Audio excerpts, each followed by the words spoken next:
Hey folks, it's Stefan here with a quick look at Square's Root, an addictive new game of pathfinding and weed whacking, available from Black Death Apps Limited on Steam for $3.99, currently discounted by 15% to $3.39. This puzzle game of over 100 levels tasks the player with rolling a cube through a restricted course to destroy mutant plants by landing on them. The trick is that the cube has different colored sides, and the color of the squashing side must match the color of the plant to destroy it. Finding the shortest path through the course, as well as collecting the gems distributed along the course, will result in a 3-star rating for the level.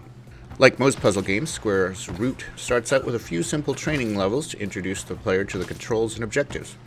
The game starts to add mechanics as the player progresses. One of the primary mechanics is that of the different colored sides of the cube. Depending on the direction the cube is rolled, the side with the appropriate color to squash a plant may not be available as an option when the plant is reached. This requires planning the cube's route through the course ahead of movement. This is facilitated by the fact that the game does not have a timer. The player can take as long to solve a puzzle as needed. It is possible to restart the levels at any time.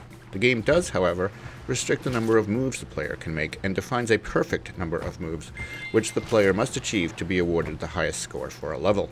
Additional mechanics such as pushers, which move your cube in a particular direction without counting against your movement, and interactive elements of the course which can aid you in clearing the mutant plants, are introduced every few levels.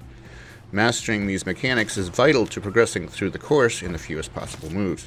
While the game does not have a timer, it does contain mechanics which require timing, such as avoiding other creatures on the course or riding moving platforms. Another challenge is that the entire course is not always visible and the player cannot scroll the world. This means that sometimes an exploratory attempt must be made before enough information is available to complete the level. The graphics are bright, colorful, and large on the screen. The game has full controller support and would make for an enjoyable big picture experience. The majority of the level graphics are static. The enemies, the player character, and other mechanical elements are animated. The objectives are split into 2 separate portions of the screen, but are easy to understand. The only real complaint I can lodge against the game is that the music is extremely repetitive, but it can be lowered or turned off completely. The settings are only available from the world map, meaning the player will need to exit a level to change them, but there is no penalty for doing so. There are separate sliders and checkboxes for controlling music and sound. The graphics options are limited to anti-aliasing levels, shadows, and VSync. Strangely, anti-aliasing was turned off initially, and it wasn't clear to my eye that it made any difference. The game could be played in windowed mode or full screen, and all resolutions up to my monitor's maximum were present to choose from. Controls are not rebindable, but as the game is relatively slow-paced, it should not be a problem for most players.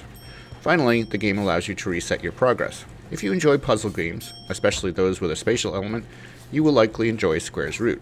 I have 2 hours of playtime in the game, with a mix of 2- and 3-star performances on most levels.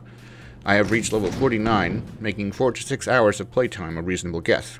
Those who seek to perfect each level will likely find additional hours of play are needed. Thanks for watching this video about Square's Root. If you enjoyed the video, please give it a thumbs up and consider subscribing to my channel and my Twitter feed so that you will know when additional videos are posted. Thanks again, and I will talk to you next time.